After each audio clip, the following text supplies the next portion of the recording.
Hello, स्वागत है आप सभी को हमारे बिजनेस स्टडी सेंटर में। आज की वीडियो क्लास में एक ऐसे इंपॉर्टेंट टॉपिक पर डिस्कस करेंगे जिस पर क्लास 10th और 12th के एग्जाम से लेकर यूपीएससी तक हर एग्जाम पे सवाल पूछा जाता है। इसलिए वीडियो को स्किप किए बिना पूरा देखिए और हमारे चैनल को सब्सक्राइब करके अपने दोस्तों में भी शेयर कीजिए ताकि सबको पता चले ये बेसिक जानकारी। आज का टॉपिक है यूएनओ यानी कि यूनाइटेड नेशंस ऑर्गेनाइजेशन, जिसको हिंदी में संयुक्त राष्ट्र संघ कहा जाता है। यूएनओ दुनिया की सबसे बड़ी अंतर्राष्ट्रीय संगठन है जिसमें दुनिया की कुल 195 देशों की 193 देश ही शामिल है। अब देखिए, हम सबको पता है कि हर एक देश को चलाने के लिए एक सरकार चाहिए। जैसे भारत को चलाने के लिए भारत सरकार, पाकिस्तान को चलाने के लिए पाकिस्तान सरकार, बांग्लादेश को चलाने के लिए बांग्लादेश सरकार। ठीक वैसे ही पूरी दुनिया को संभालने के लिए भी एक स्ट्रॉन्ग व्यवस्था होना चाहिए ताकि दुनिया के सभी देश मिलजुल के रहे और दुनिया में शांति बने रहे। यूएनओ ऐसा ही एक संगठन है जो पूरी दुनिया को संभालने का काम करता है। अलग अलग देशों के बीच होने वाली कोई भी प्रॉब्लम को यूएनओ बातचीत करके तुरंत निपटा देते हैं ताकि दुनिया में शांति बने रहे। अब देखिए, यूएनओ की गठन होने के पीछे एक बहुत ही बड़ा कहानी है।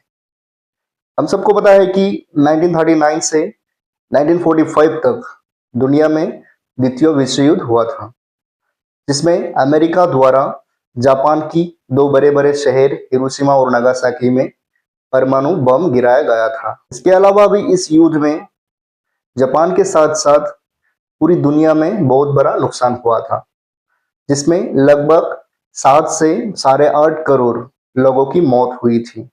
इन सब कंडीशन को देखते हुए दुनिया के कुछ देश सोचने लगा कि दुनिया में एक ऐसा अंतर्राष्ट्रीय संगठन होना चाहिए जो पूरी दुनिया को मैनेज करे और दुनिया में तृतीय विश्व युद्ध होने ना दे, क्योंकि अब अगर तृतीय विश्व युद्ध होगा तो पूरी दुनिया तबाह हो सकता है, क्योंकि अब बहुत सारे देशों के हाथ में परमाणु बम है जो कि पहले नहीं था। हालांकि इससे पहले भी प्रथम विश्व युद्ध खत्म होने के बाद 1920 में दुनिया को मैनेज करने के लिए और दुनिया में द्वितीय विश्व युद्ध को रोकने के लिए लीग ऑफ नेशन का गठन किया था, पर वो असफल हो गई, जिसके कारण ही 1939 में द्वितीय विश्व युद्ध का शुरू हुआ जो 1945 में खत्म हुआ था। और ऐसे ही द्वितीय विश्व युद्ध खत्म होने के बाद 1945 की 24 अक्टूबर को दुनिया की 51 देश अमेरिका के शहर सैन फ्रांसिस्को में बैठ के एक अंतर्राष्ट्रीय संगठन का गठन किया था, जिसका नाम दिया गया था यूएनओ यानी कि यूनाइटेड नेशंस ऑर्गेनाइजेशन, जिसमें भारत भी शामिल था। यानी कि भारत आजाद होने से पहले ही यूएनओ का मेंबर बन गया था। अब देखिए, यूएनओ की उद्देश्य क्या है, यानी कि यूएनओ क्यों गठन किया गया है।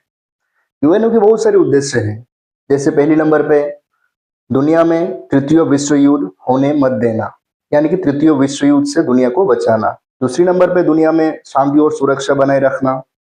तीसरी नंबर पे दुनिया के अलग अलग देशों के बीच दोस्ती और सहयोग को बढ़ावा देना। चौथी नंबर पे सभी देशों के सहयोग से दुनिया की आर्थिक, सामाजिक, सांस्कृतिक, मानवीय और स्वास्थ्य जैसी प्रॉब्लम को कम करना। पांचवी नंबर पे मानव अधिकार को सुरक्षा देना ताकि कोई भी देश या संगठन किसी का भी मानव अधिकार उल्लंघन ना कर सके और हर इंसान को मानव अधिकार मिले। अब देखिए, यूएनओ अपने उद्देश्यों को सफल करने के लिए और दुनिया को अच्छे से मैनेज करने के लिए इसका 6 अलग अलग डिपार्टमेंट बनाया, जिसको यूएनओ के 6 अंग कहा जाता है। और यही 6 अंग यूएनओ की अलग अलग काम को अंजाम देता है। जैसे यूएनओ की पहला अंग है जनरल असेंबली, जिसको चलाता है यूएनओ की सारी मेंबर देश मिलके, यानी कि यूएनओ की जो 193 मेंबर है वो सारे मेंबर मिलके यूएनओ की जनरल असेंबली को संभालता है। और जब यूएन जनरल असेंबली द्वारा कोई सिद्धांत दिया जाता है तो उसमें हर एक देश की तरफ से सिर्फ एक ही वोट दिया जाता है। ऐसा नहीं कि एक देश से 4 से 5 मेंबर गए तो 4-5 वोट दे देंगे, सिर्फ एक ही वोट दे पाएगी उस देश की तरफ से। और यूएन जनरल असेंबली का हेडक्वार्टर यानी कि हेड ऑफिस अमेरिका की न्यूयॉर्क शहर में है। यूएनओ का दूसरा अंग है सिक्योरिटी काउंसिल, जिसको यूएनओ का सबसे ताकतवर अंग माना जाता है और इसको चलाता है यूएनओ की 15 देश मिलके, जिसमें से 5 स्थायी और 10 अस्थायी। और ये जो 10 अस्थायी देश है इन सबको यूएन जनरल असेंबली द्वारा 2 साल के लिए चुना जाता है, यानी कि ये 10 अस्थायी देश हर 2 साल में चेंज होता है। पर जो 5 स्थायी देश हैं, इन सब का कभी भी चेंज नहीं होता है। मतलब जब से यूएनओ गठन हुआ तब से लेकर आज तक इन 5 देशों का चेंज नहीं हुआ। और वो 5 देश हैं यूएसए, फ्रांस, ब्रिटेन, रशिया और चाइना। और इन 5 देशों के हाथ में वेटो पावर है, जिसके जरिए यूएन जनरल असेंबली द्वारा लिए गई कोई भी सिद्धांत को काट सकते हैं या रिजेक्ट कर सकते हैं। यानी कि वेटो पावर का मतलब ही है कोई भी सिद्धांत को काट देने की या रिजेक्ट करने की क्षमता। और ये पावर दुनिया की सिर्फ इन्हीं 5 देशों के हाथ में है। मतलब आप सोच सकते हैं कि पूरी दुनिया इन्हीं 5 देशों की कंट्रोल में है। हालांकि यूएन सिक्योरिटी काउंसिल की परमानेंट मेंबर सीटों के ऊपर बहुत सारे देश सवाल भी उठा रहा है कि यूएन सिक्योरिटी काउंसिल की परमानेंट मेंबर देशों की चेंज होना चाहिए या और भी कुछ देशों को इसमें शामिल किया जाए। इसमें भारत भी शामिल है, क्योंकि भारत शुरुआत से यूएनओ का मेंबर है। और यूएन सिक्योरिटी काउंसिल का भी हेडक्वार्टर या हेड ऑफिस अमेरिका की न्यूयॉर्क शहर में ही है। यूएनओ का तीसरा अंग है इकोनॉमिक एंड सोशल काउंसिल, जिसको 54 देश मिलकर चलाता है। और इन 54 देशों को यूएन जनरल असेंबली द्वारा 3 साल के लिए चुना जाता है। और इसका भी हेड ऑफिस या हेडक्वार्टर यूएसए की न्यूयॉर्क शहर में ही है। यूएनओ का चौथा अंग है इंटरनेशनल कोर्ट ऑफ जस्टिस। ये एक इंटरनेशनल कोर्ट है, इसलिए इसको चलाने के लिए कोई पार्टिकुलर देशों की जरूरत नहीं है। इसको चलाने के लिए 15 जजेस अपॉइंट किया जाता है। और इन जजेस को यूएन जनरल असेंबली और यूएन सिक्योरिटी काउंसिल द्वारा 9 साल के लिए अपॉइंट किया जाता है। इसका हेडक्वार्टर या हेड ऑफिस है नेदरलैंड की शहर द हेग में। यूएनओ का 5वां अंग है ट्रस्टीशिप काउंसिल, जिसको भी चलाता था यूएन सिक्योरिटी काउंसिल का ही 5 स्थायी मेंबर देश जैसे यूएसए, फ्रांस, चाइना, यूके और रशिया ने मिलकर। पर आज की डेट में ट्रस्टीशिप काउंसिल की जरूरत ना होने पर इसको अस्थायी रूप से बंद कर दिया गया है। और इसका भी हेडक्वार्टर या हेड ऑफिस अमेरिका की न्यूयॉर्क शहर में ही है। यूएनओ की 6वां अंग है यूएन सेक्रेटेरिएट। और इसको भी चलाने के लिए कोई पार्टिकुलर देश की जरूरत नहीं होता है। इसको चलाने के लिए सेक्रेटरी जनरल का अपॉइंट किया जाता है, यानी कि सेक्रेटरी जनरल के साथ और भी कुछ अधिकारी मिलके इसको चलाता है। और इन सब अधिकारी इंटरनेशनल सिविल सर्वेंट होता है। और इसका भी हेडक्वार्टर या हेड ऑफिस यूएसए की शहर न्यूयॉर्क में ही है। अब देखिए यूएनओ की इन सब अंगों का काम क्या होता है, यानी कि यूएनओ की कौन सी अंग क्या काम करता है। पहली नंबर पे है यूएन जनरल असेंबली। और इसका काम होता है दुनिया की विशेष मुद्दे पर बात करना, दुनिया के लिए नीति नियम बनाना, यूएनओ में नए देशों को शामिल करना, यूएनओ की बजट पास करवाना आदि। हालांकि यूएन जनरल असेंबली का मीटिंग हर साल सितंबर महीने से शुरू होता है, पर एक हफ्ते के लिए UN general assembly high level meeting बुलाता है, जिसमें अलग अलग देशों की प्रेसिडेंट या पीएम जाके भाषण दे सकता है। और यूएनओ जरूरत पड़ने पर किसी भी टाइम जनरल असेंबली का मीटिंग बुला सकता है। यूएनओ का दूसरा अंग है यूएन सिक्योरिटी काउंसिल। और इसका काम होता है दुनिया में शांति और सुरक्षा को बनाए रखना। अगर दुनिया में कहीं भी कभी भी युद्ध का माहौल पैदा होता है तो यूएन सिक्योरिटी काउंसिल जाके इसको तुरंत निपटा देती है, ताकि दुनिया में शांति बने रहे।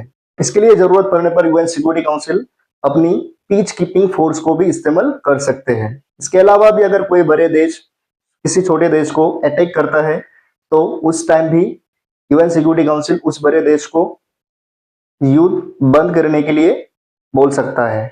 अगर यूएन सिक्योरिटी काउंसिल की बार बार बोलने पर भी कोई देश युद्ध बंद नहीं करते तो उस पर यूएन सिक्योरिटी काउंसिल द्वारा मिलिट्री एक्शन लेने के साथ साथ आर्थिक और राजनीतिक प्रतिबंध भी लगाया जा सकता है।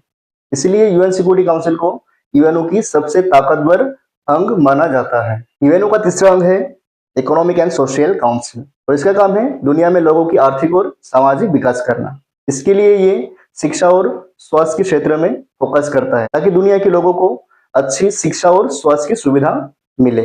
इसके अलावा भी इकोनॉमिक एंड सोशल काउंसिल लोगों की रोजगार बढ़ा के विश्व गरीबी को कम करने के लिए भी काम कर रहा है, ताकि हर लोगों को अच्छी रोजगार मिले और लोगों की लिविंग स्टैंडर्ड अच्छा हो। UN economic and social council की काम पे मदद करने के लिए बहुत सारे अलग अलग संस्था भी काम करता है, जैसे यूनिसेफ, यूनेस्को और डब्ल्यूएचओ आदि।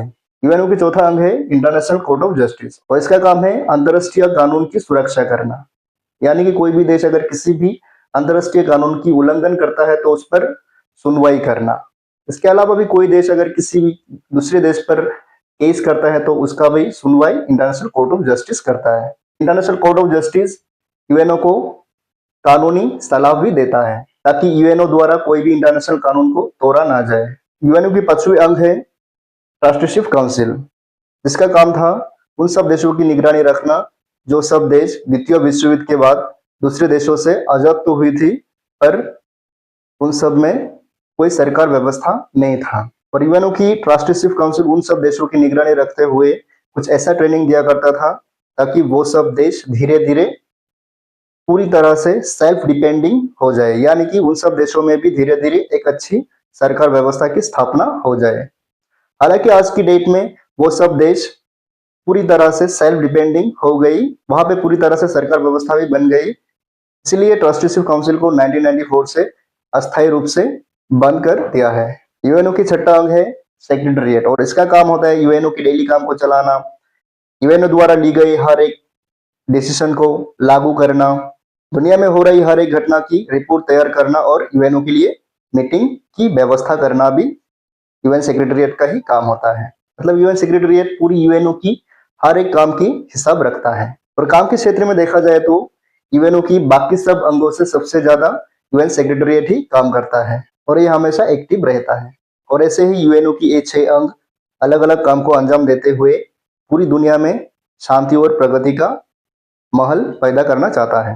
हालांकि यूएनओ की कामों पर बहुत सारे देश सवाल उठाता है कि यूएनओ एक अंतर्राष्ट्रीय संगठन होने के नाते भी सिर्फ कुछ ही देशों के लिए काम करता है, और वो देश है अमेरिका, ब्रिटेन, फ्रांस, रशिया और चीन। बहुत सारे देशों को मानना है कि यूएनओ सबसे ज्यादा अमेरिका के हित में काम करता है। आज के लिए यही तक, मिलते हैं अगले वीडियो में। जय हिंद, जय भारत।